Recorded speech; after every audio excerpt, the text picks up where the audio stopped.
बिस्मिल्लाहिर्रहमानिर्रहीम। अस्सलाम वालेकुम व्यूअर्स, उम्मीद है आप सब लोग भी मेरी तरह खैरियत से होंगे।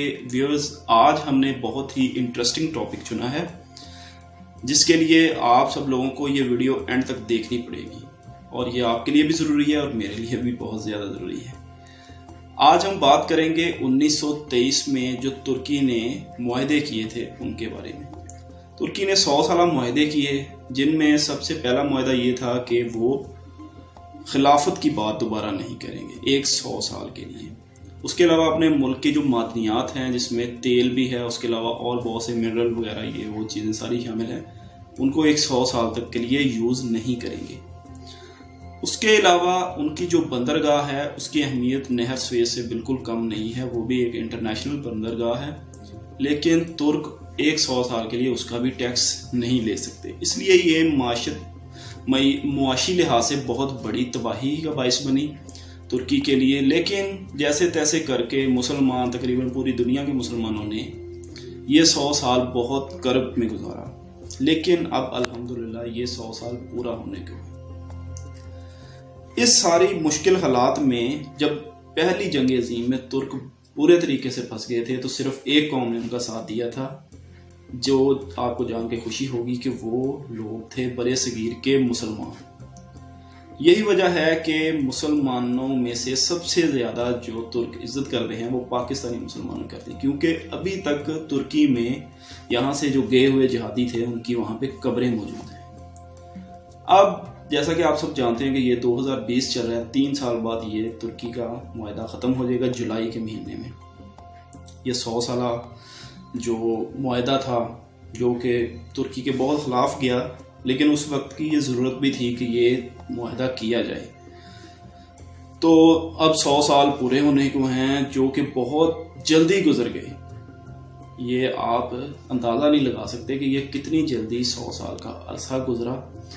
अब 2023 में ये ख़त्म होने वाला है, लेकिन खुशकिस्मती की बात तुर्कों के लिए ये है कि वहाँ पे सैयद तैयब उर्दवान जैसा उनको सरबराह मिला। अब उसने अपनी कौम को जगाना शुरू कर दिया। इस सिलसिले में उसने अपने शानदार माजी को भी दिखाना शुरू किया, अर्तुगरुल और उसके अलावा उस्मान के सितंज चलाए, जिससे उनकी कौम में दोबारा बेदारी पैदा हो गई और उनको अपना शानदार माजी, उनको पता चला कि हम असल में हैं क्या चीज़, जिसको अंग्रेज़ों ने, ये दूसरे यहूदियों ने, सब में मिलजुल के गुलाम जो बना दिया था, उनको एक दफ़ा फिर से ये अंदाज़ा दिलाया कि वो असल में चीज़ क्या है। इस दुनिया में 3 बरे-आज़म फतह करने वाली कौम है। उस दौर में उनके जो दुश्मन थे वो सलीबी थे, आप सब लोग जानते ही हैं, बहुत से लोग सीजन भी देख रहे होंगे। सलीबी उनके दुश्मन थे और इस दौर में भी वही सलीबी, मतलब यूरोपियन, अमेरिकन, उसके अलावा इसराइली, ये सारे मिलजुल के तुर्कों के सामने एक दफ़ा फिर से खड़े होने वाले हैं। क्योंकि जब 100 साल पूरा होगा तुर्की अपना हक मांगेगा वापस, जिसमें मुसलमानों के साथ भी उसका पंगा पड़ेगा और सलीबियों के साथ, ईसाइयों के साथ, मतलब ये सब के साथ एक बड़ा मसला बनने वाला है। तो उसमें जो मुसलमानों का जो हिस्सा है वो, उसके बारे में मैं आपको बताता चलूँ कि सऊदी अरब में जो हरमैन शरीफैन है वो भी 100 साल के लिए उनको दिए गए थे, आले सऊद को। तो 100 साल के बाद उसको वो अब वापस मांगेंगे। जब वो अपनी सारी चीज़ें वापस मांगेंगे तो दुनिया में एक हलचल मचेगी, बल्कि मची हुई है। सारे लोग अपनी अपनी तैयारी कर रहे हैं, ईसाई भी कर रहे हैं, मुसलमान भी कर रहे हैं, सब लोग अपनी अपनी तैयारी कर रहे हैं, क्योंकि 100 साल पूरे होने के बाद बहुत बड़ी दुनिया में तब्दीली आने वाली है। अब हम बात करेंगे पाकिस्तान के किरदार की। पाकिस्तान एक ऐसा मुल्क है जिसका तुर्की के साथ भी बहुत अच्छा ताल्लुक है और उसके अलावा सऊदी अरब के साथ भी बहुत अच्छा ताल्लुक है। तो अब पाकिस्तान इसमें सालसी का किरदार अदा करेगा इंशाल्लाह। पाकिस्तान तुर्कों को और सऊदियों को मिला के कुछ ऐसी मुफाहमत बनाएगा कि जो मुस्तकबिल में मुसलमानों के लिए, दीन इस्लाम के लिए काम आए।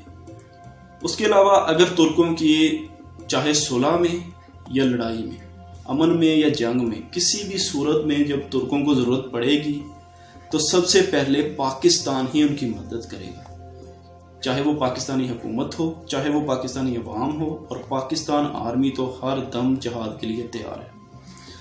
तो अब हम आम आवाम को इस सारी सूरत हाल में क्या करने की ज़रूरत है, ये भी बहुत इम्पोर्टेंट बात है।